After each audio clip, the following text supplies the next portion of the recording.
Tayo po lahat ay tumayo para sa pagbabasa ng kasulatan ng ating Diyos.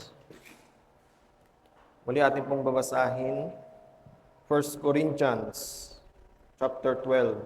Kanina po ay ating binasa from verse 12 to 27. Ngayon po ay atin na lang babasahin verse 12 and verse 27. So, dalawang verse lang po ang ating babasahin. 1 Corinthians chapter 12, verse 12, at yung susunod po is yung verse 27 na po.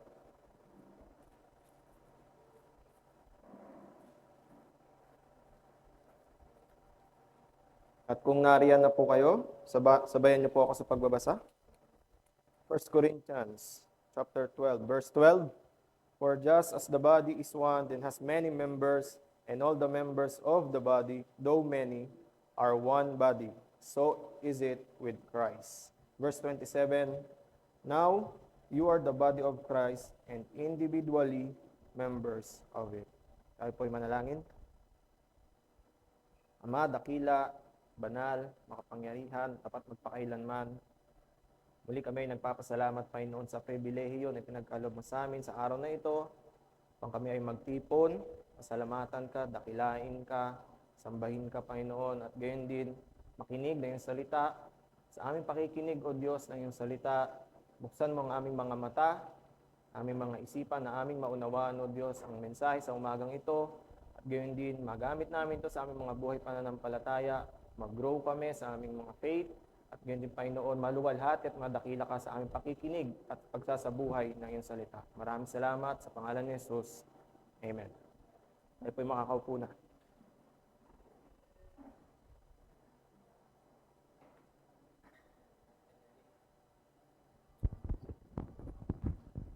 Sound. Rinig po ba ako? O mahina po? Okay naman po. So yun po. Magbabalik po tayo sa pag-aaral o pangangaral po natin patungkol sa Apostles' Creed sapagkat nagkaroon po tayo ng pahinga last week. Nag-preach po si Pastor L.A. regarding Romans sapagkat may correlation po yung Holy Catholic Church sa Romans 11. And we will continue today in our study with the Apostles' Creed. At magkaroon po tayo ng review, no? Ano po ba ang Apostles' Creed? So pag sinabi po natin Apostles' Creed, what is the Apostles' Creed? Una, it is the summary statements of foundational beliefs held by an individual, a church, or ministries. So ito daw po yung buod o napahayag ng pundasyon na paniniwala ng isang tao, ng isang Kristiyano, ng isang iglesia o ng isang ministeryo. It is to be the best summary of Christian doctrine. So, yung Apostles' Creed po, ito na po yung pinakamahusay na buod ng doktrinang Kristiyano. And ano nga ba yung dahilan? Bakit na-create? Ano yung driving force? Bakit na-develop yung creed? The development of creeds was driven by the rise of false teachings or false teachers. Dahil in early church, naglilipanan na po ang mga maling katuruan, kaya naman nabuo yung Apostles' Creed. At hanggang ngayon, sa ating panahon, marami pong maling katuruan, marami pong false teachings, marami po tayong false teachers na nakikita. Lalo na sa social media, hindi po ba? May mga advertisements pa nga sila eh. But yun nga po, kaya na-create, kaya nabuo yung Apostles' Creed para makita natin ano ba talaga yung sinasabi ng Biblia. And the Apostles' Creed help us because it is the best summary of Christian doctrine. At sa panahon natin ngayon, makita natin yung issue when it comes to biblical doctrine, when it comes to Christian doctrines. The prevailing trend seems to be openness and ignorance. Ito po yung trend na sa ating panahon ngayon, na meron ng pagtanggap, maluwag na pagtanggap pagdating sa mga doktrina. Gayon din na meron naman ignorance, no? Anti-intellectual, ignorante naman pagdating sa salita ng ating Diyos. Kaya maraming Kristiyano o nagsasabing Kristiyano, no, pag tinanong mo, ano ba ang Kristyanismo sa kanila, anong pananampalataya nila, hindi po sila makasagot. Lalo na pag tinanong mo sa malalim na pag-aaral, hindi nila maipaliwanag ano ba yung pinaniniwalaan nila. At yung Apostles' Creed, it helps us understand the Bible, the teachings of the Bible. Kaya mga kapatid, kung kayo Kristiyano na, tatanungin ko po kayo, what is it that define Christianity? Inyo pong tanungin ang inyong sarili. Ano ang kahulugan ng Kristyanismo? Ano po yung magiging sagot nyo? Pag tinanong po kayo, what is it that defines Christianity? And the answer is in the creed. Di po ba? Kung ikay Kristiyano na, naniniwala ka sa Biblia, pwede mong isagot yung creed. The answer would be the definition of Christianity is given to us in the creed. Pag tinanong ka, ano yung definition ng Kristyanismo, ano yung kahulugan, pwede mo sabihin yung creed. I believe in God the Father, Almighty Creator of heaven and earth. Ano po yung sumunod? I believe in Jesus Christ. I believe in the work of the Holy Spirit. And that is what defines Christianity. Kaya kung ikay Kristiyano na, may pinangahawakan kang pananampalataya, may pinaniniwalaan ka, you can answer anything na question na ibato sa iyo. And that helps us. The Apostles' Creed helps us. Now, again, Apostles' Creed signifies a brief and summary form of the Christian faith. It distinguishes, dito po tayo nakikilala, it distinguishes the church and her members from various sects. So, sa iba't ibang sekta, sa iba't ibang relihiyon, unique yung Apostles' Creed. Dito nakikilala ang isang Kristiyano, dito nakikilala ang isang iglesia, ang isang church. And Apostles' Creed, it provides us an excellent summary of doctrines unique to Christianity. So if you believe in the Apostles' Creed, there is a unique doctrine of Christianity. At makikita po natin yan sa creeds. Sa Apostles' Creed. Ano po yung una? The Creed sets for the doctrine of Trinity. Next slide po. Ayan. The Creed sets for the doctrine of Trinity. We believe in God the Father. Di po ba? Creator of all things. Siya ang naglikha at nagtakda. We believe in Jesus Christ. Pangalawang persona. Only Son, only Savior. Ang ating tanging tagapagligtas. We believe, yung pangatlong persona po, the Holy Spirit. The one who gives us faith and then unites us to Christ. Ang nagpapanatili po sa atin. Nagbibigay ng pananampalataya. The doctrine of Trinity. Di po ba? Marami pong church ngayon, hindi naniniwala sa Trinity. Pag tinanong mo, what do you believe in God? What is the Trinity? Hindi nila maipaliwanag, hindi nila ma-explain. And the Apostles' Creed helps us with that. Second po, the Creed also affirms basic historical facts about the gospel. So yun po. History in connection to the gospel. The Apostles' Creed affirms it. Pinapatunay itong history. The Lord's virgin birth, suffering, death, resurrection, Christ's ascension to heaven. Po ba? History yan, nangyari po yan sa kasaysayan. And the Creed affirms it. Pinapatunay po ito. And as we confess the Creed, we believe in it. Kaya makita po natin, the Creed affirms the historical facts of the gospel. And lastly, the Creed affirms the person and work of the Holy Spirit. Pinapatunay, pinapagtibay nito ang gawa ng banal na Espiritu.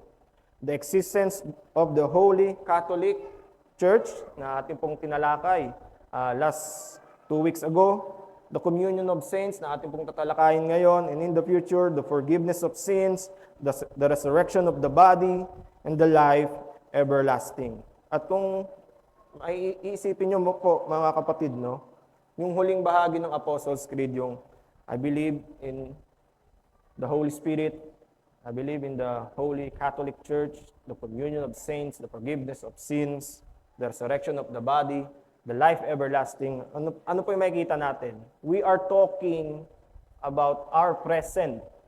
Ito po yung now and future. Yung, pag nakita niyo po yung Apostles' Creed, yung the Father and the Son, we are looking before. Nasa past po yun. Nilikha ng Diyos ang lahat. Dumating ang ating Panginoong Jesucristo para tayo iligtas. It's in the past. And in the future, ito po yung tinitignan natin, yung work of the Holy Spirit. We are looking forward. And this should have an impact. Dapat po ay may epekto ito sa ating mga pamumuhay. Ito na po yung ating perspective sa ating pamumuhay. Meron na po tayong pangunawa, ito na po yung ating perspective bilang mga Kristiyano na. Sa ating paglakad kasi sa mundong ito, madali tayong matangay. Sa panahon, sa buhay, pag mayroong problema, kahirapan, sakit, o hindi naman po kayo pag tayo ay nasa kaginhawaan, pag tayo ay nasa kasaganaan. Minsan, ang tao o ang Kristiyano, nakakalimot po yan. Nakakalimot pag natatangay ng buhay, sa kadiliman man o sa kaliwanagan, nalilimutan niya na mayroon pang buhay na paparating. There is life to come. And as we confess the creed, it should have an impact in our lives. For we do not only confess, hindi lang natin binibigkas yung creed. We believe in it. Pinaniniwalaan niyo po ba yung binibigkas niyo? We believe in the creed. Hindi lang po natin ito kino-confess. And the Apostles' Creed defines what is Christianity and what is not. Ganun lang po kasimple. It defines ano yung Kristyanismo, ikaw na Kristiyano na, binibigyan ito kahulugan sa pagiging Kristiyano mo. At it defines kung ano ang hindi Kristiyano, ano ang hindi buhay Kristiyano. And there is a great need to summarize the teaching of Scriptures. Kaya thankful tayo sa mga nauna sa atin, mga kapatid natin na nagsitulog na nagsunog ng kilay, nag-aral mabuti. No? Dahil sa tingin nyo po, sa inyong lifetime, masasummarize nyo ba yung Bible kung sa inyong sariling kakayanan lang? No. Hindi po. And there is a great need to summarize the teaching, and the Apostles' Creed helps us with that. It identifies who we are and what we believe. So yun po yung ating Apostles' Creed. At magpapatuloy po tayo sa ating next line. And yung line po natin ngayon na ating tatalakayin is, I believe in the communion of the saints. So ngayon po ay First Sunday, December 1 nga, to be exact. At pag First Sunday, pag ikaw matagal ng born again, pag ikaw ay believer na anong pumapasok sa isipan natin pag First Sunday? Komunyon, yung word na komunyon. Pero pag pumasok sa ating isipan na komunyon, ano yung naisip natin? Hindi po ba yung breaking of the bread? And yung pag-inom ng wine? Hindi po ba yung Lord's Supper? Diba? Pag First Sunday, yun yung iisip natin. First Sunday, communion. Tapos yung communion, ang nasa isip natin, tayo ay tatanggap ng saro, ng tinapay, alalahanin natin yung ginawa ng ating Panginoong Jesucristo sa ating kaligtasan. But yun ba talaga yung ibig sabihin ng communion of the saints? No? Mga kapatid, yung ginagawa nating Lord's Supper, yung banal na hapunan, hindi po talaga ito yung communion. It is under, okay? It is under the communion. Yung pong Lord's Supper or banal na hapunan, it is a sacrament under the communion. Ano po yung isa pang sacrament na ginagawa rin natin pag First Sunday? Hindi po ba baptism? Di ba meron po tayong sacraments na pinapractice dito sa ating church? Hindi po ba ito yung Lord's Supper and baptism? And yung sacraments na yun ay under ng communion. So linawin natin, ano ba yung communion? Ano bang ibig sabihin ng communion? Let's define. Communion in Latin means communio. Basically means, ito po yung pinaka-simpleng paliwanag, to have in common.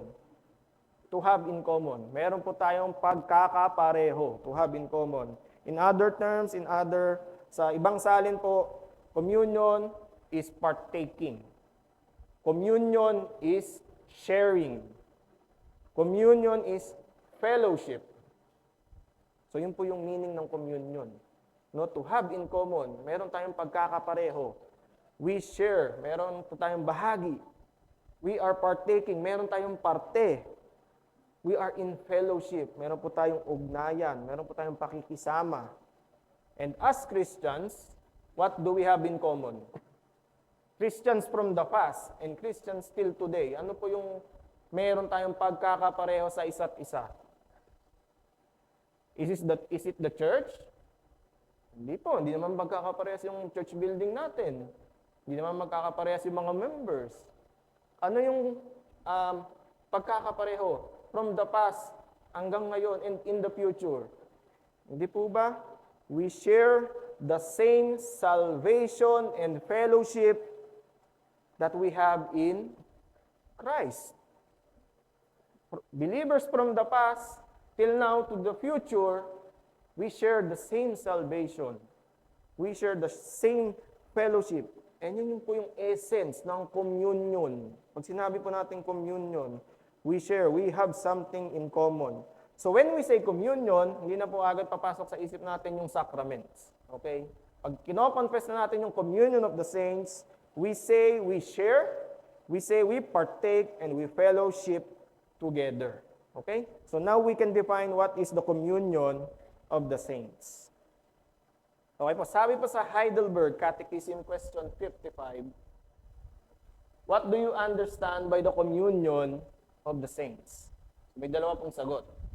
First, that believers, all and everyone, as members of Christ, have communion with Him, with God, with Christ. And ano po yung word? Share in all His treasures and gifts. So yun po yung una. Second, that everyone is duty bound to use his gifts readily and cheerfully for the benefit of well-being of the other member. For the benefit and well-being of the other members. So may dalawang aspeto pala yung communion of the saints. Two aspects of the communion of the saints is first, communion with God or fellowship with God, and second, communion with other believers or fellowship between believers of God. And buksan po ninyo ang inyong mga Biblia sa 1 John chapter 1 verse 3. Doon po tayo sa unang aspeto. 1 John chapter 1 verse 3. Basahin ko po. That which we have seen and heard, we proclaim also to you, so that you too may have fellowship with us. And indeed, our fellowship, our communion, is with the Father and with His Son, Jesus Christ. So in 1 John po, sinulat po ito ni John. Sino po ba ang recipient? Para kanino po ba naisulat yung 1 John? Hindi po ba sa mga believers? Sa mga nagdi-discipleship, ito pala dapat yung ituturo ko. Ngayon ko lang po naalala. Hindi ko po naturo no? Pero sa inyong pag-aaral, di po ba ang recipient ng 1 John is yung mga believers? Dahil mayroong mga naglilipa ng false teachings noong panahon na yon. Mainly, Docetism, in regards to the nature of Christ, asceticism, antinomianism, is yung there is no more law. No? Law and yung obedience natin sa ating Panginoon. And lastly is yung asceticism, kung saan may mga naniniwala na hindi na nila kailangan maging parte pa ng church na nagkakanya-kanya na lang sila. So ito po yung message, ito po yung mensahe ni John sa mga believers ng time na yon at sa ating panahon na ating ma-apply po ngayon. This text is the writing of John to his listeners, to the believers who initially have believed the gospel. Kung believer ka, you believe the gospel. John wrote this letter so that others might share his feelings of fellowship, companionship, and joy in Christ and in the Father with one another. Makita niyo po, doon sa mismong verse, that which we have seen and heard, we proclaim also to you. The gospel. We have seen the gospel, we have heard the gospel, and we proclaim also to you that you may have fellowship, you may have communion with, kanila po, us, sa kanila, sa mga believers. And indeed, our fellowship, our communion is with the Father and with His Son, Jesus Christ. Kaya meron po tayong communion with God. That is the first aspect. Kaya mga kapatid, ulitin ko po, ano yung common between the believers from the past and believers to the present? We share the same salvation and fellowship we have in Christ. Kaya mga kapatid, when we confess the Apostles' Creed, the whole Apostles' Creed, not only the communion of saints, but lahat yung kabuuan ng Apostles' Creed, we must first believe the gospel. Ano yun po yung unang line ng 1 John 1:3? We proclaim also to you. Ano yung pinoproclaim ni John? gospel to the believers. And to understand the Apostles' Creed, no, you must first believe in the gospel. And what is the gospel? Ano po yung gospel? Ano po yung good news? Ano po yung gospel na sinasabi ni John? If you call yourself a believer, you're a member of this church, it is your duty. No? Dapat alam mo na yung gospel. What is the gospel? Ano po yung 4 points ng gospel? First is the holiness of God. Di po ba? That's the first point. You affirm, you believe in the holiness of God, na ang Diyos ay banal. Sa kanyang kabanalan, nilikha niya ang lahat ng bagay. Second point is the sinfulness of man. Di po ba? It's the part of the gospel na ang lahat ng tao ay nagkasala. Walang nakaabot sa kaluwalhatian ng ating Diyos. Lahat po tayo ay nagkasala. Ano po yung third point?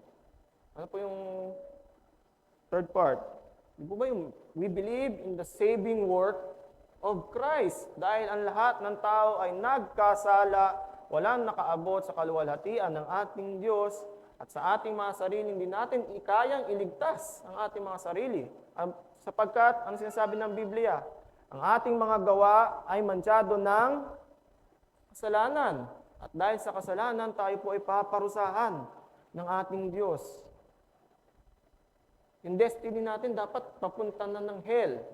But in the third point of the gospel, there is the saving work of Jesus Christ.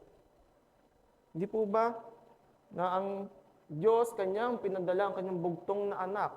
Sino po yun? Si Yesu Cristo. Upang bayaran ang ating kasalanan na hindi natin kayang mabayaran. Tanging ang Panginoong Hesus Kristo lamang. That's the saving work of Christ. And ano po yung last part? Di ba? 4 points. Ano yung ika-4 na puntos? Repent of your sins. Di ba po? Call to faith and repentance. Tayo mananampalataya sa ating Panginoong Hesus Kristo. Tatalikod sa pagkakasala, sa ating mga kasalanan, at mananampalataya sa ating Panginoong Hesus Kristo. And we do that by studying and reading the Word of God. Kaya mga kapatid, if you are a Christian, you first believe in the gospel. For you to understand that you are in communion with God, you must first understand the gospel. At tayo po dito, alam po naman, unawan nyo na po yung gospel. Alam po naman, kahit nakapikit, alam nyo na yung 4 points ng gospel. Dahil ini-exercise po natin yan. Okay? Pag nag-evangelize po tayo, yan po ang ating weapon. Di po ba? The gospel. Kaya all Christians who believe in the gospel are in communion with Christ, with God. For through the gospel, we understand our communion with God through Jesus Christ. Kaya dapat natin makita muna, maunawaan, that we are saved by grace through faith in Christ alone, to understand that we are in communion with God and the saints. Okay? With God and the saints. Ephesians 2, verse 5 and 6. Yun po, makita natin, we are saved by grace through faith in Christ alone, for us to understand that we are in communion with God and with the saints. So believers are in communion with Jesus Christ by virtue of our union with Him. And through faith in Him, we are united to Him by the Holy Spirit. Sa ating pananampalataya sa ating Panginoong Hesus Kristo, we are united to God by the Holy Spirit. And therefore, we now know we have communion, we have fellowship, we are partakers, we are sharers with the triune God. Again, we say we are in communion, we partake, we share, we have fellowship. So what belongs to God belongs to us by His mercy in Jesus Christ. Ano po yung natanggap? Ano po yung mga kaloob ng ating Diyos Ama sa Diyos Anak ay ating natatanggap, ating tinatanggap. We commune with the Father by the Son through the Spirit. Kaya naman pag ating pong tinatanggap, no, makita po natin, ngayon po ay First Sunday, gaganapin po natin yung Lord's Supper, yung banal na hapunan. At atin pong inaalala, di po ba? We remember yung ginawa ng ating Panginoon. And not only we remember, ito po yung gusto ko nyo makita. Hindi lang natin inaalala yung ginawa ng ating Panginoong Hesukristo, but we celebrate as well.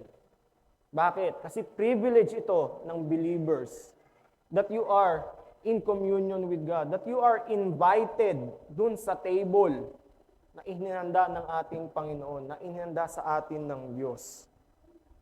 We remember and we celebrate this glorious privilege of the believers. Imagine, sinner ka, makasalanan ka, hindi mo kayang iligtas ang iyong sarili. Hindi ka makakapasok sa pintuan ng langit. And yet, by the work of Christ, we are saved. And not only we are saved, but we are now partakers. We now in communion. We now in fellowship. Kasama na po tayo dun sa Lord's table. Hindi po ba? Ako po, experience ko po nung bata ako, kasi lagi po ako nakila Brother James. No, nung pinsan ko po siya at halos araw-araw po ako nandoon. At pagkakain po kami, kasama po ako sa pagkain. Kasi nandun nga po ako eh. At ngayon ko lang po na-realize, no, na minsan pala, syempre, di naman po magaang din ang buhay noon, no? Yung takal ng bigas, bilang din. Pero naisip ko, no, kasama pala ako dun sa takal ng bigas. Kasama pala ako dun sa ulam nila. And doon ko naisip yung love, yung kagalakan. Ano pa kaya, nung nakita ko, no, tayo nga, pag ini-invite tayo sa kasal, di po ba, may kainan. Di po ba? May joy, may kagalakan tayo. And nararamdaman natin yung love na binibigay sa atin nung nag-invite sa atin kasi naalala niya tayo, in-invite niya tayo, pinakain pa niya tayo. Tayo pupunta lang dun, manunood, papalakpak. Diba? We cherish the moment. Ano pa kaya tayo pagdating sa ating pananampalataya? Na tayo'y makasalanan, di nga dapat tayo makapasok sa langit Dapat nga sa impyerno tayo. Pero nung ginawa ng ating Diyos, pinadala niya kayong bugtong na anak, pang tayo iligtas sa ating mga pagkakasala. Makasama natin siya. Hindi lang dun sa heaven places, kundi miski dun sa table na pinapractice po natin ngayon. As we do the Lord's Supper, sa ating banal na hapunan. Ito po yung privilege. Ito po yung pribilehiyo ng isang Kristiyanong may communion sa Diyos. In communion with God. John chapter 1:16, for from His fullness we have all received grace upon grace. And I would like to add, mga kapatid, no, kasi baka naiisip natin, grace lang ang sinishare natin. No? I would like to add that not only in the riches of His glory we partake in Christ's fellowship. Hindi lamang po sa masaganang kaluwalhatian ng ating Diyos tayo kabahagi ng fellowship. I want you to open in Philippians chapter 3 verse 10. Please open your Bible in Philippians chapter 3 verse 10 and next would be Romans 8:17. Ayan na po pala. Nilagay ko po pala kaninang umaga. So basahin po natin. Philippians chapter 3 verse 10. That I may now know Him and the power of His resurrection and may share His sufferings, becoming like Him in death. Ito po yung prayer ni Pablo, ni Apostle Paul, to the Philippians. Ano po yung nakalagay? Share. Ano po yung sabi natin kanina? We are in communion, we share, we partake, we fellowship, and we share in His suffering. Romans 8:17. Basahin po natin. Romans 8:17. And if children, then heirs, tagapagmana, heirs of God, and fellow heirs with Christ. As Christ is now our brother, we are fellow heirs, provided we suffer. Yan po, we suffer with Him. As we share, as we commune with God, as we have communion with God, we suffer with Him in order that we may also be glorified with Him. 2 Timothy chapter 2, verse 11 to 12. Ayun lang, di ko po nailagay. Basahin ko na lang po. 2 Timothy chapter 2, verse 11 to 12. If we have died with Him, we will also live with Him. If we endure, we will also reign with Him. Kaya mga kapatid, makita natin, we do not only share, we do not only partake and fellowship with Christ in His glory, but also in suffering. Do you remember John 13 or John 15? Hindi, yung sa upper room na salita ng ating Panginoong Hesukristo sa mga mangyayari, sa kaganapan, noong panahon na yon. At pinaliwanag ng ating Panginoong Hesukristo na kung anong mangyayari sa master, mangyayari sa disciples. Sino pang master natin? Si Jesus Christ. At sino pang disciples? Tayo. Sabi po doon, He explained to them that what happened to the master, that what will happen to the master will happen to the disciples. The glory of the master will be the glory of the disciples one day. So yung kaluwalhatian ng ating Panginoong Hesukristo ay magiging kaluwalhatian din po natin. There will be enough glory by and by. But that also means that the suffering of the master will be the suffering of the disciples as well. Kung ano pong dinanas na hirap ng ating Panginoong Hesukristo, master po natin siya. Tayo mga disciple, tagasunod niya, ay atin rin pong dadanasin. The disciples will join in, kung ikaw talaga ay tagasunod ni Kristo, you will join in and follow in the way of suffering of the master. At nararanasan pa rin naman po natin mag-suffer, especially sa ating mga spiritual life. Pag tayo nag-share ng gospel, pag ginagawa natin yung duty natin as a Christian, we share the gospel, ano yung nararanasan na? Rejection. We believe the gospel, we have faith in Christ, sa school, sa work, may mga taong pinag-uusig yung pananampalataya mo. Hindi po ba? You are being persecuted because of your faith in Christ. At naranasan po yan ng ating Panginoon, ng mga disciples noon.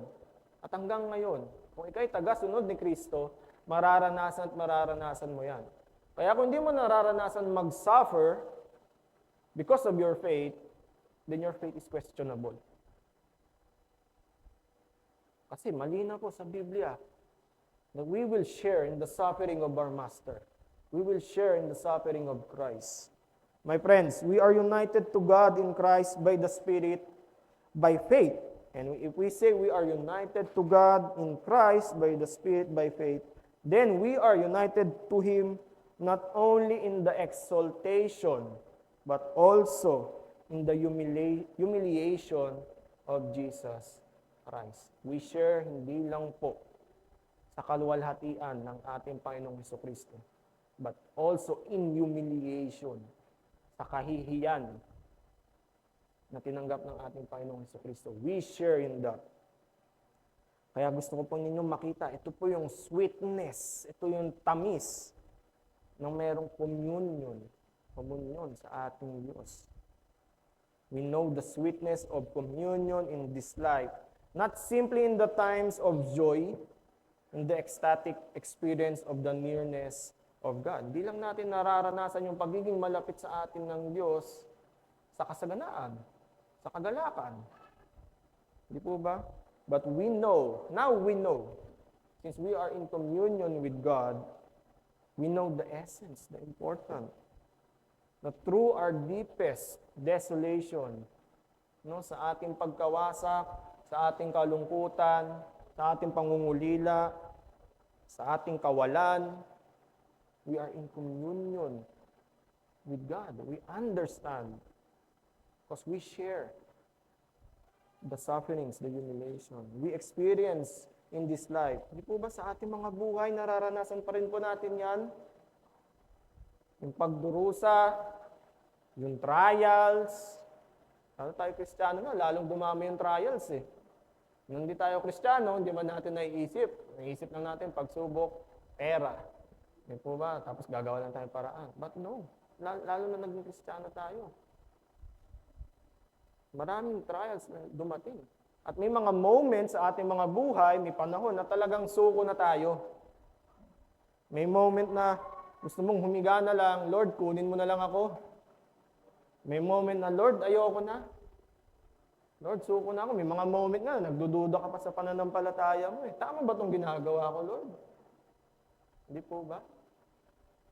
Pero makita nyo po, sino po yung tinatawag nyo? Lord. Kung ikay Kristiyano na, sinong unang tatawagan mo? One call away. Well, Lord, Lord, ayoko na. Lord, hirap na ako. Lord, tulungan mo ako. And at that moment, kung tumatawag ka sa ating Diyos, we are experiencing the essence. Yun yung diwa, mga kapatid, ng communion with God. To be united. To be in fellowship with God. And it's not getting through those things natin nararanasan yung communion with God. Kasi nalalagpasan po natin yung mga problema, pagsubok, sa tulong ng ating Diyos. Pero, bago yun, right in the middle of our weakness, nakikita na natin agad yung communion, yung fellowship natin sa ating Panginoon. We experience the unparalleled power of communion with God. Kaya pag tayo nananalangin po, na malagpasan po natin yung pagsubok, malagpasan natin yung mga paghihirap sa panahon ng ating buhay, makita muna natin yung privilege, yung pribilehyo ng merong communion with the Savior. Kasi kung wala kang communion with the Savior, wala kang tatawagan. Sa panahon po natin ngayon, maraming taong tumatawag sa Diyos, lalo na pag may sakuna, may kalamidad, bagyo, pighati. Pero, parang superficial lang. Lord, ito ba yun? Tapos wala na, di ba? Kinabukasan, makakalimot na sila. Kasi wala silang communion. Parang tumawag lang sila tapos nakalimot na sila. Pero tayo, if we are believers, if we believe in the gospel, we understand the communion we have in Jesus Christ. So yun po yung unang aspeto ng communion of the saints. Which I think, hindi talaga yung emphasis nung communion of the saints. Kasi yung communion of the saints sa Apostles' Creed, sabi ko na sa inyo, straightforward lang po yan. Maikli lang po talaga yan, maiintindihan po natin sa ating pag-aaral. But we must first understand, bago natin maunawaan yung communion with the saints, with our fellow believers, we must first understand yung communion muna natin sa ating Panginoon. Di po ba? So yun po. So, tapos na tayo doon sa vertical dimension, kasi communion with God. Tayo, believer. Doon po tayo sa pangalawang aspeto. Doon naman tayo sa horizontal. Yung pangalawang aspeto is communion with other believers or fellowship between believers of God. Balik po tayo doon sa Heidelberg Catechism, question 55. Ano po yung pangalawang sagot? Second, that everyone, lahat ng believer, lahat ng mananampalataya from all over the world is duty-bound. Duty, may duty daw po pala. To use his gifts readily and cheerfully for the benefit and well-being of the other members. So yun po, malinaw po na sinasabi. Believers who are in communion with God are in communion with other saints. And thus, we have a responsibility, duty-bound. We have a responsibility. Sulat niyo po. Yun, responsibility. We have an obligation. Dahil tayo ay kaisa ni Kristo, tayo ay may pagkakaisa sa Kanya. Tayo may pagkakaisa sa membro. Buksan niyo po sa Romans. Babalik po tayo sa Romans pala. And sakto, Romans 12. Pero yun nga pong pinili natin yung verse, yung 1 Corinthians 12. Pwede rin pala yung Romans. Romans 12. We read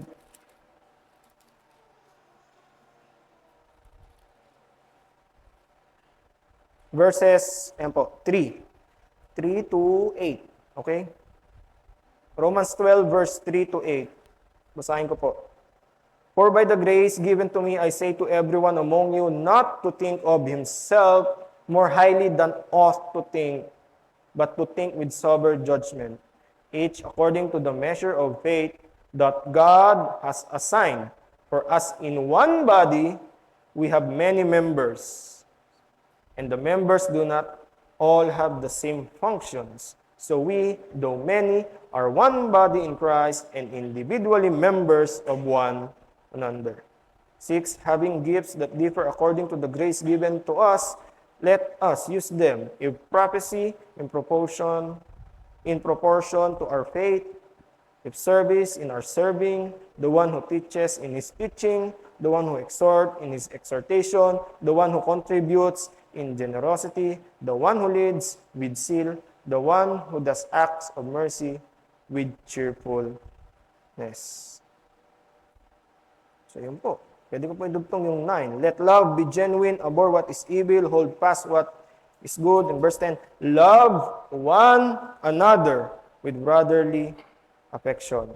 Outdo one another in showing honor. So yun po, makita natin mga kapatid. We have responsibility. Sino po ba yung head of the church? Jesus Christ.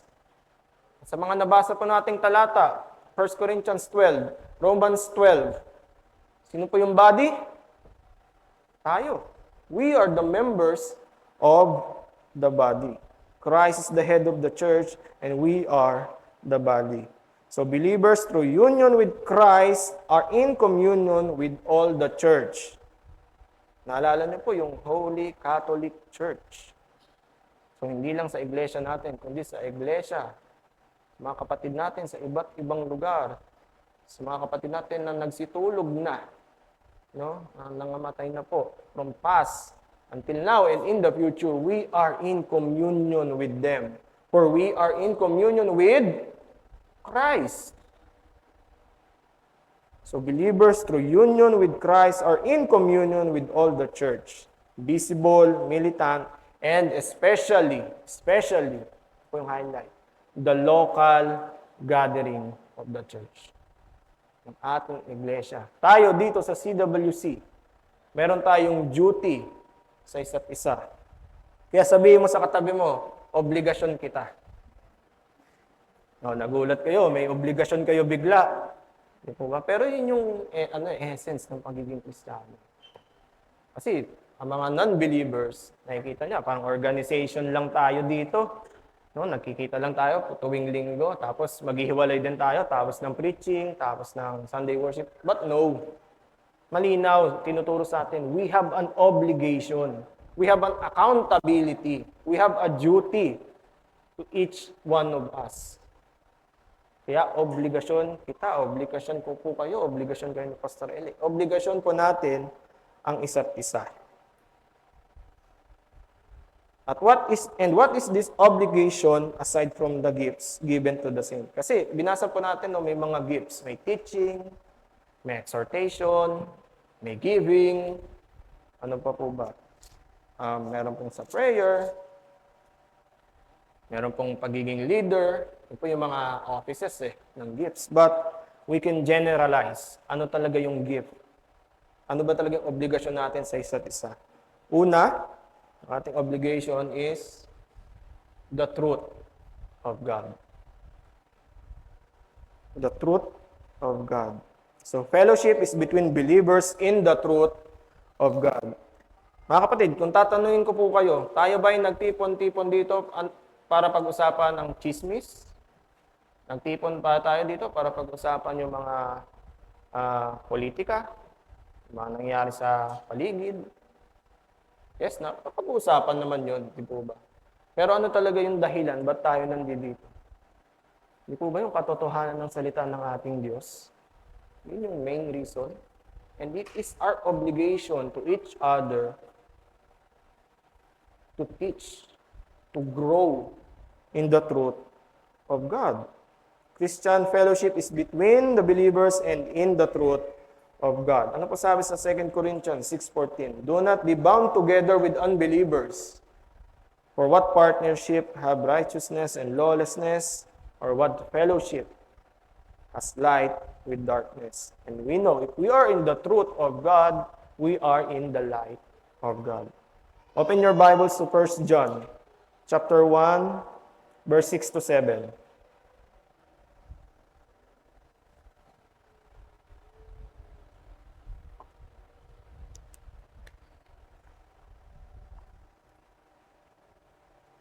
Ano po sabi sa 1 John? Kunyari na po kayo, sabay niyo po sa pagbabasa. Verse 6, if we say we have fellowship with Him, while we walk in darkness, we lie and do not practice the truth. Verse 7, but if we walk in the light, as He is in the light, we have fellowship with one another. Malinaw po, mga kapatid. Kung tayo ay may fellowship, may pakikiisa, if we share, we have communion with Him, with Christ, then we practice the truth. Sabi po dyan. But if we walk in the light as He is in the light, we have fellowship with one another. Fellowship with Him and fellowship with one another. So, we have fellowship with one another and we practice the truth as we have fellowship in Christ. Kaya nga po, inuna natin yung communion with God para maunawaan natin na meron tayong communion with God and with fellowship with God, we have fellowship with one another. And we have fellowship with one another, we have our duties, we have our obligation to practice the truth, ang katotohanan. At yan po ang purpose ng communion of the saints. That's the purpose. The purpose of the communion is the building up of each other in faith. Kaya may obligasyon ka sa iyong kapatid. At paano ba natin mabibuild yung faith? Ano pa sabi sa Romans? Faith grows by hearing and hearing and hearing and hearing and studying and teaching the Word of God. Kaya yun po yung unang obligation natin. At meron po tayong example in Acts 2:42, early church. Ito po yung example natin. Ano po sabi sa Acts 2:42? And they were continually devoting themselves to the apostles' teaching and to fellowship. Kung yung early church na example natin ay devoted sa pagtuturo ng katotohanan ng Biblia, sa gospel, sa mga doktrina, dapat tayo rin.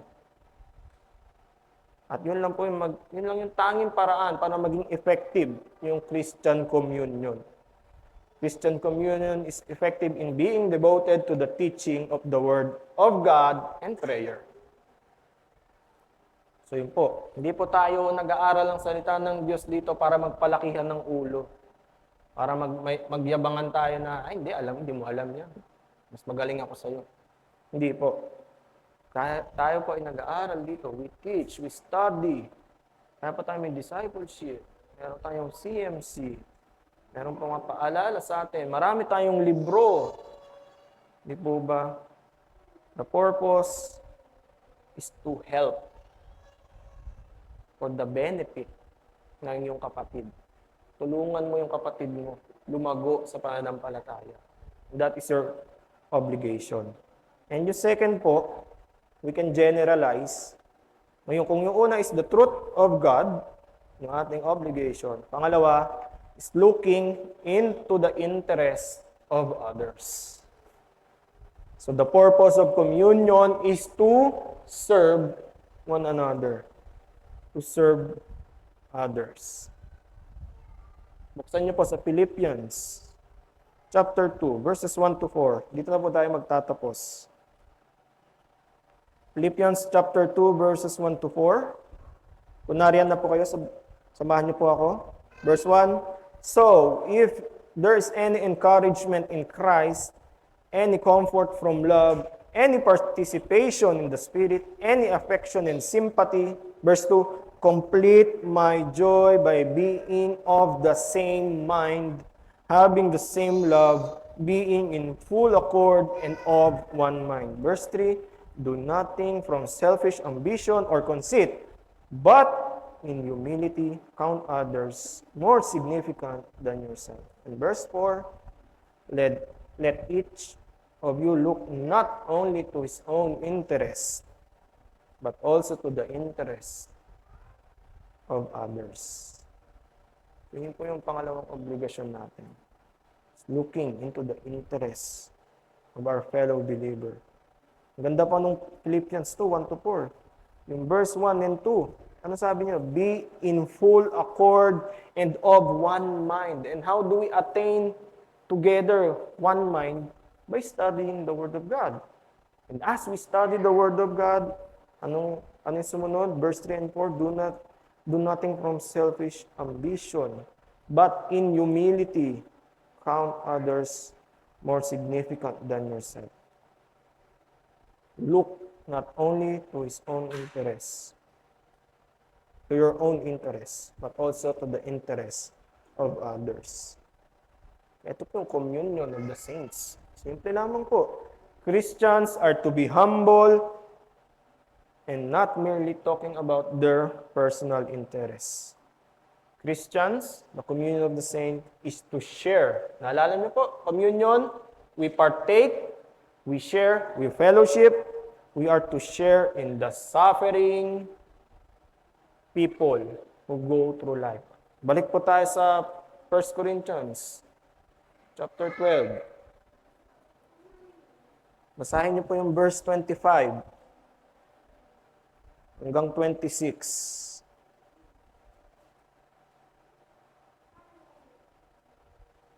Verse 25, 1 Corinthians chapter 12. That there may be no division in the body, but that the members may have the same care for one another. If one member suffers, all suffer together. If one member is honored, all rejoice together. Gaya ng ating communion, ating fellowship with God, not only in exaltation but in humiliation, also to your brother and sister. You rejoice not only in honor, but also in suffering. You share the suffering as well, mga kapatid. Sapagkat alam naman po natin, no, may mga kapatiran po tayo na, miski sa atin mga sarili, na mahirap talaga po ang buhay. At siguro naman po, may mga kaibigan kayo na takbuhan nyo pagdating ng problema. Yung bang one call away lang, Brad, may problema ako. Di po ba? Bukod sa tumatawag tayo sa ating Panginoon, may kaibigan tayo na alam natin na matutulungan tayo. Imagine, no? Kaibigan mo, Kristiyano pa. Kasi kung yung kaibigan mo hindi mananampalatayang Kristiyano, baka maaaring nagbubungguan yung mga ideolohiya niya, yung mga ideas niyo. Di po ba? Pero minsan, yung presence niya sapat na. No? Makasama mo lang siya, parang magaang na yung buhay. Eh ano pa kaya tayo na nagtitipon linggo-linggo dito? Ito yung duty natin. Ito yung pinapaalala sa atin. Ito yung responsibility. Ito yung obligation natin. That we look after each other. So we as Christians are supposed to help everyone in life to bring about a better life for all. So, tulungan po natin ng isa't isa. Minsan kasi naiisip natin, pagdating sa salitang tulong, physical help, no? Financial help agad. But hindi lang po doon yung tulong na maibibigay natin sa ating mga kapatid. Kaya nga, unang duty natin, we are to teach, we are to grow in the truth of God. Nakatulong ka nga sa financial, pero hindi naman natutulungan sa spiritual na pananampalataya, yung iyong kapatid. Mababali, wala yung tulong. Di po ba? Kaya, tulungan po natin ang isa't isa. Tayo dito sa CWC, tayo dito sa Christian Word Center. Ito po ang tanong ko sa inyo. Do you love the communion of the saints? Do you love the local church? Mahal niyo po ba yung kapatid niyo? Bago po mahal, kilala niyo po ba yung mga kapatid niyo dito sa iglesia ng Christian Word Center? Do we love the communion of the saints? Do we live the communion of the saints? No? Nasa papunhay po ba natin yung kino-confess natin? I believe in the communion of the saints. Eh baka naman ngayon nandito kayo, next week wala kasi mas lamang yung gala. Hindi po ba? If we live the communion of the saints, we love each other, we love Christ. Kaya dito po tayo magtatapos. We're saved by grace alone, through faith alone, in Christ alone.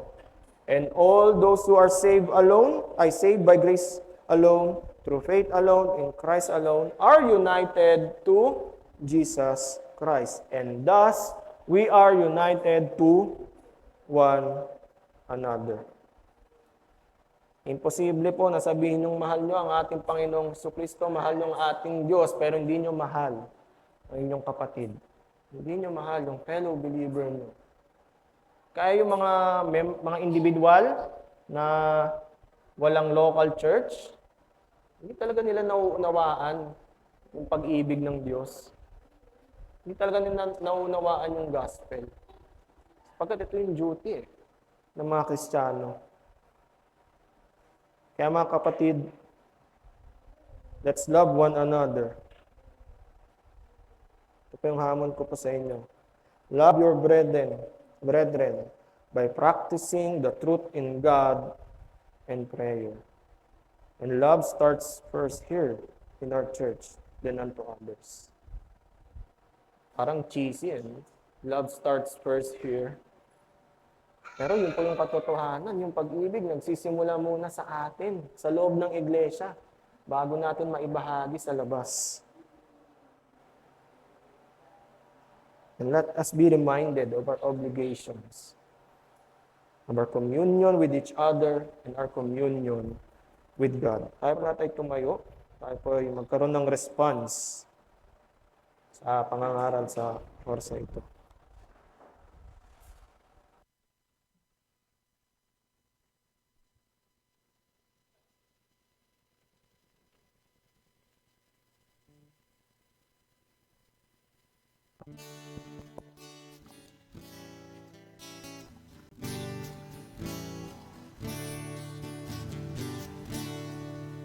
The church one foundation is Jesus Christ the Lord. She is His new creation by water and the word. From heaven He came and sought her to be His holy bride. With His own blood He bought her, and for her life He died. Elect from every nation, yet one or all the earth. Her charter of salvation, one Lord, one faith, one birth. One holy name she blesses, partakes one holy food, and to one hope she presses with every grace and due.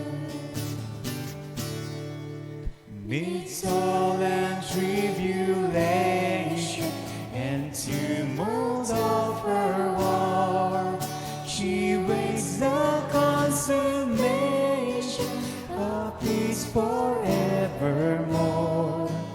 Till with the vision glows, her loving eyes are blessed, and the great church victorious shall be the church at rest.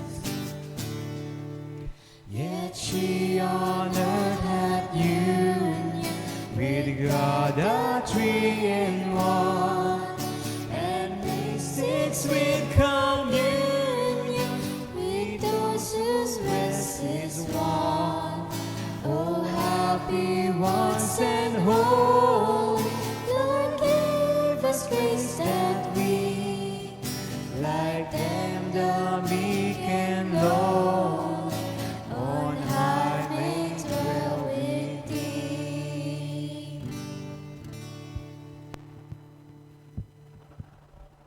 Tayo po ay manalangin.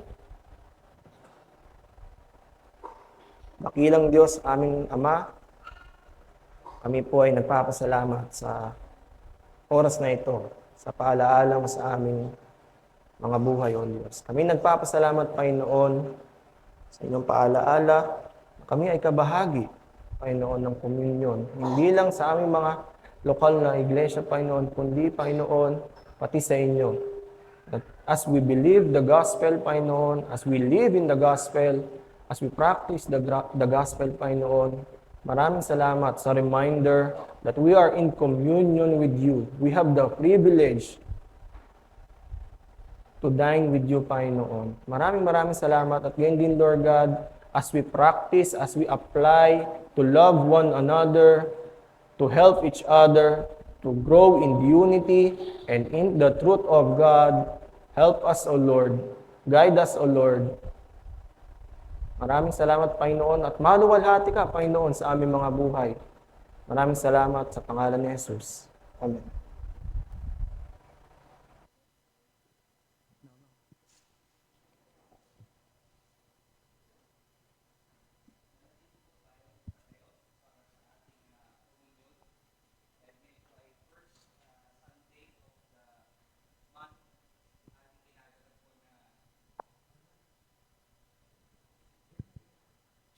Check.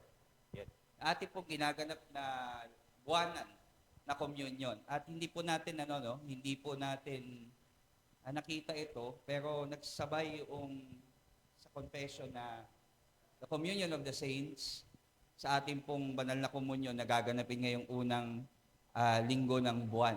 Ano po? And nakita po natin doon, gusto ko yung narinig natin kanina that the communion of the saints is both vertically and horizontally. Pag sinabing communion kasi sa Tagalog, pakikiisa, pakikisama, pakikibahagi. Na kung saan yung sinasabing communion of the saints na yon ay meron tayong pakikiisa o pakikibahagi na ngayon sa ating Ama na nasa langit dahil sa ating Panginoong Jesucristo.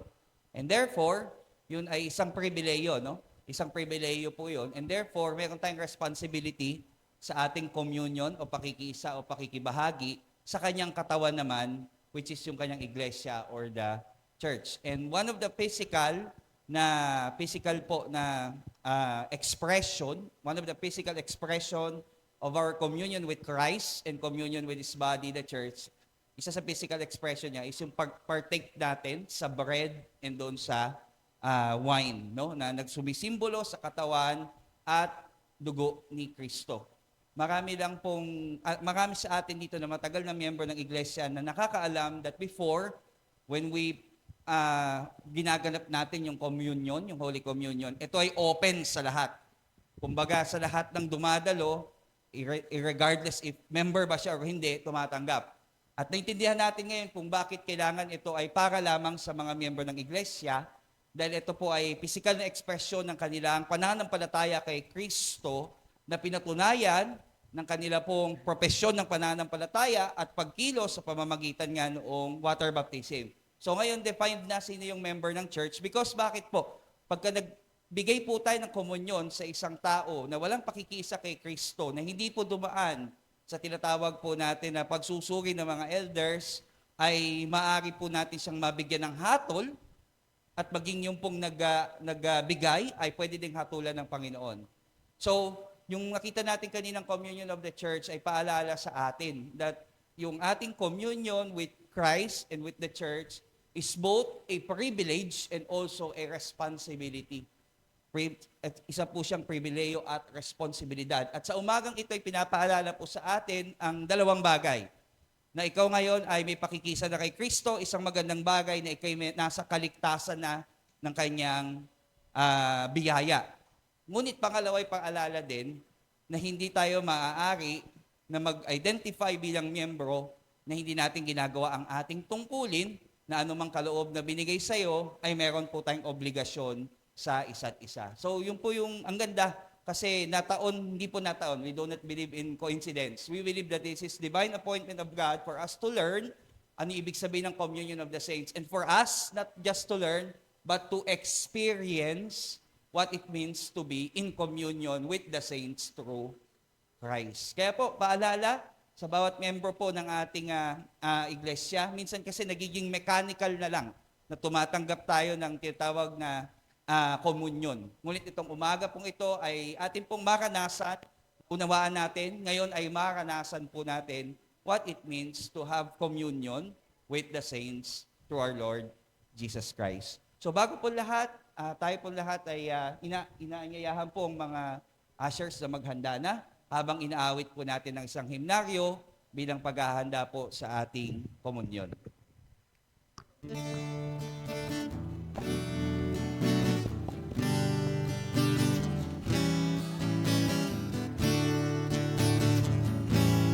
As we drink this cup, we worship you. As we eat this bread, we honor you. As we offer you our lives as you have offered yours for us. We remember all you've done for us. We remember your sacrifice for us. We remember and worship you, O Lord.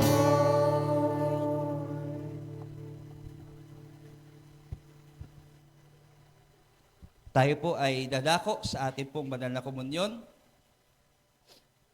Pinakamamahal na kapatid, sa banal na komunyon ng Panginoon, ito ay ating alalahanin na kanyang inibig tayo at ibinigay ang kanyang sarili dahil sa atin. Ating alalahanin na ang buong iglesia na binili niya ng kanyang dugo at sa kanyang pangalan ay inanyayahan ang mga pinanganak na muli na lumakad ng karapat-dapat sa harap ng Panginoon upang makisama sa komunyong ito ng katawan at dugo ni Kristo. Sinasabi po sa unang Korinto 11:24 hanggang 25, at nang siya'y makapagpasalamat ay kanyang pinagputol-putol at sinabi, ito ay aking katawan na pinagputol-putol dahil sa inyo. Gawin ninyo ito sa pag-alaala sa akin. At gayon din naman hinawakan ng saro pagkatapos na makahapon na sinasabi, ang sarong ito'y siyang bagong tipan sa aking dugo. Gawin ninyo ito sa tuwing kayo'y magsisiinom sa pag-alaala sa akin.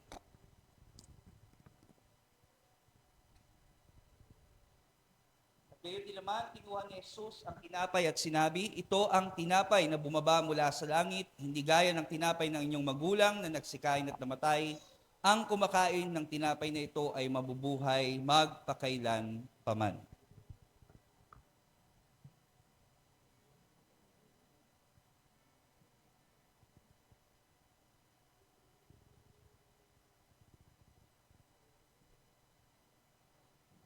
Gayon din naman, kinuha ni Jesus ang saro at matapos magpasalamat ay sinabi, ang sarong ito ay bagong tipan na pinagtibay ng aking dugo tuwing iinumin ninyo ito.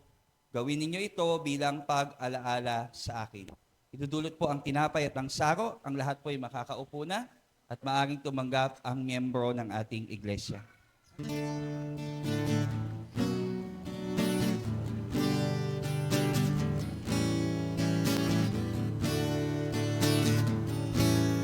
As we drink this cup, we worship you. As we eat this bread, we honor you. As we offer you our lives as you have offered yours for us. We'll remember all you've done for us. We remember your sacrifice for us. We remember and worship you, oh Lord. As we drink this cup, we worship you. As we eat this bread, we honor you. As we offer you our lives as you have offered yours for us. We remember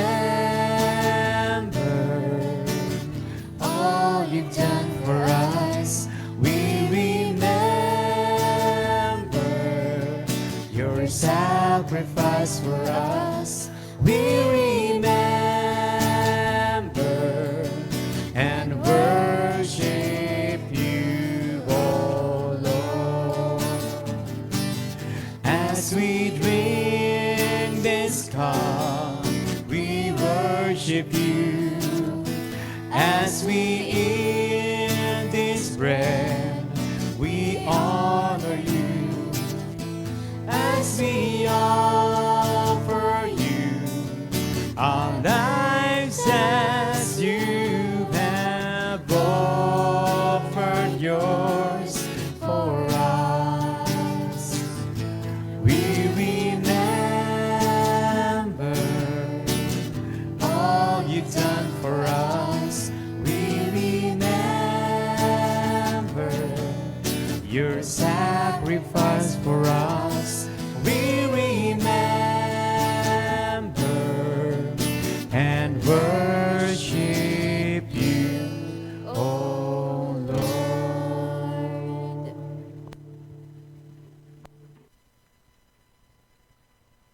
Ay tumayo. Taas po yung kamay ng hindi nadulutan upang kayo po ay mabigyan. Kung lahat po ay nadulutan na, tayo po ay dadako sa ating pong banal na komunyon na kung saan ay ekspresyon ng ating pong pakikiisa kay Kristo at pakikiisa po sa Iglesia.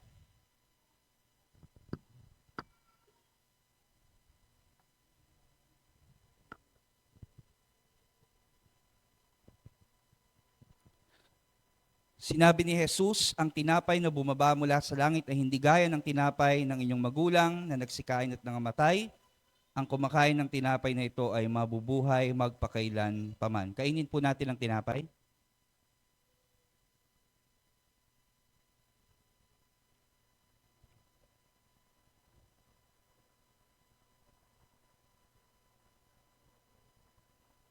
At ayon sa kautusan ay masasabi na halos ang lahat ng bagay ay nililinis ng dugo at maliban na sa pagkabuhos ng dugo ay walang kapatawaran. Inumin po natin ang saro.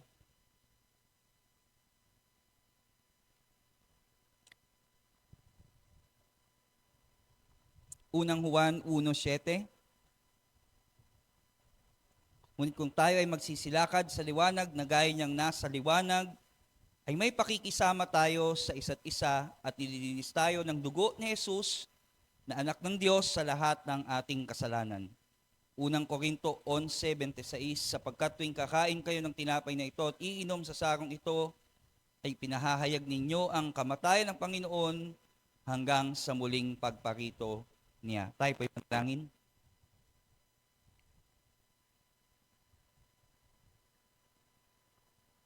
Dakilang Diyos, aming pong Ama na nasa langit, muli kami po'y nagpapasalamat sa dalawang kaparaanan ng biyaya na aming pong natanggap sa umagang ito, ang pangangaral ng iyo pong salita at ang banal po na hapag kung saan ay ekspresyon ng aming pakikiisa kay Kristo at pakikiisa sa bawat isa. Salamat sa pagpapaalala, O Diyos, na sa kabila ng aming pong pagkakasala at karumihan laban sa iyo, ay kami po'y inimbitahan ninyo sa iyong hapag upang makisalo at maging bahagi po ng iyo pong pamilya. At gayon din, Panginoon, sa kabila din po ng aming pagkakaiba't iba, sa aming mga opinyon, sa aming pag-uugali, sa aming pong mga pinaninindigan o pinaniniwalaan, ay pinaalala niyo po sa amin na kami, Panginoon, ay nagkakaisa, hindi po sa aming mga sariling mga interes. Ngunit ito, Panginoon, ay pagkakaisa, pakikiisa, pakikisama, nang dahil po sa katotohanan ng Ebanghelyo ng aming Panginoong Jesucristo. Patuloy, O Diyos, na pabanalin mo ang iyong iglesia. Patuloy, O Diyos, na kumilos ka po sa aming kalagitnaan upang kami ay patuloy na lumago sa biyaya at kaalaman ng Panginoong Jesucristo at upang kami patuloy ay maging matibay sa mga hamon po ng buhay, lalo sa aming buhay pananampalataya. At patuloy, O Diyos, na kami makapaglingkod sa gitna po ng maraming hamon sa ministeryong ipinagkatiwala niyo po sa bawat isa sa amin. Nawa ang bawat isa, Panginoon, ay hindi lang maging kabahagi ng iyong hapag, kundi maging kagamit-gamit po sa iyo pong ubasan upang patuloy, O Diyos, na kami ay lumago sa aming pong pananampalataya sa Panginoong Kristo, sa kagalakan ng aming kaligtasan, sa kapayapaan, at sa marami pa pong mga pagpapala na espiritual. At patuloy, O Diyos, na Ikaw ay maluwalhati, maitaas, maitanyag po sa buhay namin bilang individual at sa buhay po namin bilang iyong mga tinawag o ang iyo pong iglesia. Salamat, Panginoon, sa umaga pong ito, sa biyaya ng pangangaral ng salita ng Diyos, maging Panginoon sa amin pong komunyon.